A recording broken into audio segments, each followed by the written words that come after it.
Bonjour et bienvenue chers internautes. Ravi de vous retrouver à ce deuxième numéro de votre émission Asie. Asie, apprendre, savoir et interpréter. Le deuxième numéro vient aujourd'hui dans une autre tournure, mais toujours pédagogique, où nous allons parler de la littérature engagée, avec comme invité M. Ousmane Sissoko, à qui, après 3 années d'études à l'Université virtuelle du Sénégal en sciences juridiques et politiques, il s'est inscrit à l'École supérieure des arts visuels de Marrakech pour devenir réalisateur. Je suis avec lui sur ce plateau. Monsieur Sissoko, en dehors de cette présentation que nous avons eu à faire sur vous, qu'est-ce que vous pouvez nous dire davantage sur vous? Bon, vous avez dit en tout cas l'essentiel. Je suis, comme vous venez de le dire, j'ai été dans cette université, l'université virtuelle. J'ai été un des porte-parole de tous les ENO. J'étais le porte-parole des étudiants de Thiès. Donc voilà, j'ai fait mes études ici depuis 2013 à 2016. Ensuite, je suis allé au Maroc parce que j'étais aussi fasciné par l'audiovisuel, par la réalisation, par le cinéma. J'ai vu le concours, je l'ai passé et je l'ai réussi. Je suis parti au Maroc. Donc à peu près c'est ça. Sinon, je peux juste dire que j'ai fait tout mon cursus scolaire à Thiès. Ce qui explique aussi mon attachement à cette ville. Et le fait que je sois revenu à Thiès pour présenter le livre et aussi à l'université virtuelle parce que c'est aussi une université qui m'a beaucoup marqué. Après avoir terminé vos études à l'université virtuelle du Sénégal, ouais. Vous êtes parti au Maroc pour poursuivre vos études supérieures en art audiovisuel. Et vous avez écrit aussi le livre intitulé L'incorrigible épouse et les hommes corrigés. Qu'est-ce que vous pouvez nous dire du livre? Le livre. Bon, déjà, c'est un roman, c'est pas un essai. Si je dis c'est un roman, c'est que c'est une fiction parce que c'est pas quelque chose que j'ai vu ou bien bon, c'est tiré aussi des expériences. C'est tiré aussi de mes observations de la société sénégalaise, comment elle fonctionne et tout. Et voilà, donc le livre est parti de là, mais ce qui est écrit dans le livre, c'est fictif. C'est pas une histoire qui a été vécue par quelqu'un que je connais ou bien quelqu'un dont on m'a parlé. Voilà, donc c'est une fiction. Voilà. Et le choix du titre? Le choix du titre, bon, c'est un processus aussi, le titre. Je me souviens que j'ai écrit le livre il y a un peu longtemps, avant même que je ne vienne à l'UVS. J'étais au lycée quand j'avais commencé à écrire ce livre. Donc je lui avais donné un titre de bande dessinée qui ressemble un peu à une bande dessinée. Donc c'était un peu comme une sorte de Wonder Woman sénégalaise. Mais après, quand j'ai mûri, j'ai vu que ça pouvait avoir une portée beaucoup plus sociale, une portée plus réaliste. Et j'ai choisi le titre de L'incorrigible épouse, qui est aussi un titre pour montrer d'emblée qu'il s'agit d'un livre où il y a beaucoup de retournements de situation, où le personnage n'est pas tout le temps...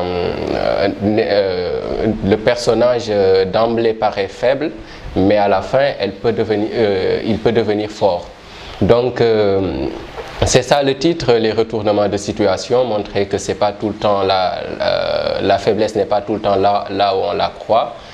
Et voilà. Qu'est-ce qui vous a inspiré à écrire et depuis quand vous avez commencé à écrire? Depuis le collège. J'ai commencé à écrire depuis le collège. Donc oui, ce qui m'a inspiré ce livre, c'est que bon, nous sommes aussi dans une société où on parle beaucoup de genre, on parle de parité, on parle de tout ça. C'est vrai que quand j'ai commencé à écrire ce livre, j'étais pas aussi intéressé à ces débats-là et tout. Mais j'ai vu aussi des films et j'ai lu aussi des ouvrages. C'est par rapport aussi à mes lectures. Par exemple, Les Trois Mousquetaires, ça m'a beaucoup influencé dans le livre parce qu'il y a un personnage féminin qui était très très terrible dans le livre. Donc j'avais voulu aussi créer un personnage un peu à cette image-là. En plus, je voyage souvent à Touba. Et là-bas aussi, c'est une ville où il n'y a pas d'école. Les filles aussi se marient très tôt. Et moi, quand j'étais là, je passais mes vacances à Touba. Il y avait quelques mères de famille qui voulaient que je donne des cours à leurs enfants. J'avais accepté, j'étais jeune, mais je me suis rendu compte quand j'ai vu leurs enfants que c'était des filles. Certains m'ont dit non, mais c'est pas. Maintenant, le monde voilà, il faut se préserver, il faut faire attention avec seulement des filles. Donc j'ai dit c'est pas grave, de toute façon, on va faire les cours en plein air. Mais ce que ça m'a permis de savoir, c'est que c'est pas toujours évident de donner les mêmes chances aux filles, les mêmes chances que les garçons ont.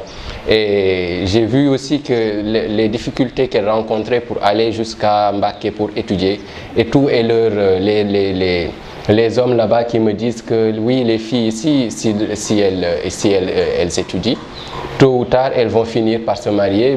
D'ailleurs, très bientôt, elles vont se marier, elles vont laisser les études. Et ça, voilà. Donc ça aussi, ça m'a marqué. Je crois que ça fait partie de ce qui m'a inspiré. Bon, j'ai fait une remarque au niveau de la lecture. Le livre n'a pas été préfacé. Pourquoi? Est-ce une évidence ou bien? J'aurais aimé que le livre soit préfacé quand même. Mais j'étais au Maroc quand je travaille avec l'éditeur pour voilà, la publication du livre. Donc c'est vrai que j'ai eu à solliciter certaines personnes pour la préface. Bon, j'ai sollicité certaines personnes puisqu'elles n'ont pas finalement fait la préface du livre. Je pense que c'est pas la peine de citer leur nom.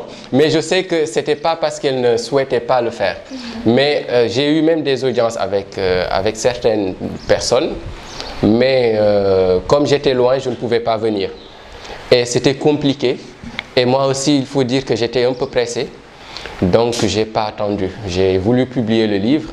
Et donc, comme ce ne sera pas mon dernier, en tout cas, je le souhaite, si Dieu me prête longue vie, je ferai d'autres livres et ça, il y aura ces personnes-là, pourquoi pas, pourront les préfacer. Vous êtes spécialisé dans le genre roman ou bien?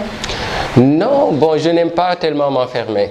Je ne sais pas, bon, je dis que ça me donne plus de liberté que les autres genres littéraires, mais j'aime bien les essais et j'avais commencé à écrire des essais, peut-être que j'en publierai plus tard. Donc je ne m'enferme pas, je pourrais publier des livres qui sont inscrits dans d'autres genres. Toujours dans votre émission Asie, Apprendre, savoir et interpréter, qui reçoit M. Ousmane Sissoko, l'auteur de l'ouvrage intitulé L'incorrigible épouse et les hommes corrigés. Monsieur Sissoko, quels sont les thèmes énumérés dans le livre? Bon, comme j'ai l'habitude de dire que pour parler de ce livre, que les thèmes sont selon les lecteurs aussi.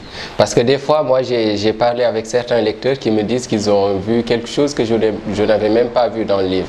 Et c'est ça aussi une œuvre. Moi, je considère qu'une œuvre, c'est comme un océan, c'est grand. Donc, voilà, moi, par exemple, quelqu'un pourrait lire le livre et dire, certains de mes amis m'ont dit, mais c'est un livre totalement féministe. Je leur dis, ben non, c'est pas du tout un livre féministe. Et pourtant, quand je lis le livre, moi, je m'y retrouve. Je dis que c'est mon adolescence que j'étale dans ce livre. Quelqu'un d'autre pourra dire autre chose. Et voilà, aussi des thèmes de société. Il y en a beaucoup dans le livre. Et voilà, il y a aussi le rapport entre les personnes adultes et les jeunes. Voilà, tout ça se retrouve dans le livre et dans notre société, on sait comment ça fonctionne. Les personnes adultes n'ont jamais tort, pratiquement. C'est toujours les jeunes, c'est toujours les jeunes ou bien les personnes moins âgées qui ont tort. Donc ça aussi, on verra aussi des retournements de situation dans le livre en ce qui concerne cette situation-là. Donc c'est tout à fait beaucoup de choses dans la société que j'ai observées. Je me suis dit que pourtant c'est des choses qu'il faut dépasser maintenant. Il faut qu'on dépasse là, que les jeunes sachent aussi qu'ils peuvent être utiles, que ils n'ont pas à attendre jusqu'à avoir un certain âge pour être sages ou bien voilà, ils peuvent même pas défier dans le sens négatif du terme ou bien, mais ils peuvent dès à présent se mesurer aux adultes, pourquoi pas. Maintenant, nous allons parler de la cérémonie de dédicace qui est prévue le samedi 8 septembre. C'est où exactement le lieu? Le lieu, c'est les manufactures sénégalaises des arts décoratifs. Okay. Ouais. Quelle est l'importance de cette journée? L'importance de cette journée, c'est rencontrer d'abord les lecteurs. Déjà, moi, je me réjouis. Vous l'avez dit tout de suite que je viens d'un autre pays. Donc, ça fait longtemps que je n'étais pas là. Bon, personnellement, en dehors du livre, ça me permet de revoir des amis. J'espère que des profs à moi qui m'ont eu au collège et même au primaire pourront venir pour assister à ça. C'est une journée de communion, mais c'est aussi une journée pour présenter le livre, pour parler du livre, pour vendre le livre et pour aussi dédicacer le livre, parce que c'est ça l'importance aussi de ce genre de cérémonie. Il y aura des invités? Bien sûr, et il y aura des invités. D'ailleurs, tout le monde est invité, même vous serez là. Des invités d'honneur? Voilà, bien sûr, des invités d'honneur. Déjà, les intervenants, je les considère comme des invités d'honneur. Il y en aura d'autres, sans doute. Nous avons prévu nous allons inviter toutes les autorités thiessoises. Bien sûr, nous allons inviter aussi la presse, nous allons inviter pas mal de personnes. Hein. L'ADE? Bien sûr, l'ADE aussi viendra. Je tiens à préciser que si l'ADE existe aujourd'hui, c'est grâce à vous et vos cofondateurs qui ont mis en œuvre cette équipe de presse. Là-dessus aussi, je souhaiterais dire quelque chose parce que c'est pas évident de monter quelque chose comme ça dans une université. Moi, j'avais vu quand j'étais ici, des universités ailleurs qui avaient leur télévision, qui pouvaient innover, qui avaient des associations fortes. Mais pour avoir ça, il faut aussi que le personnel, il faut aussi que l'administration y mette sa main.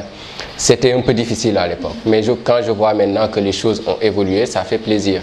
Quand je vois même qu'ailleurs, il y a des organes de presse sous d'autres formes, ça fait plaisir. Et j'en profite aussi pour vous encourager, parce que aussi l'université virtuelle a une chance. C'est que les étudiants, depuis 2013, la première promotion, ils n'ont jamais baissé les bras. Ils ont toujours travaillé pour l'existence de cette université.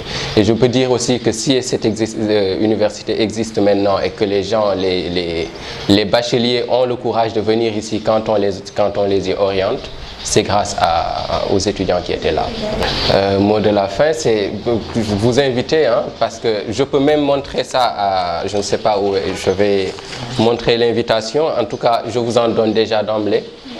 Vous êtes donc invités, vous et l'équipe de ADE, vous êtes conviés à cette cérémonie. L'université virtuelle aussi est conviée. Tous les internautes qui vont aussi suivre cette émission seront conviés. Et donc, je remercie encore une fois l'université virtuelle de m'avoir accueilli ici. Je remercie aussi ADE.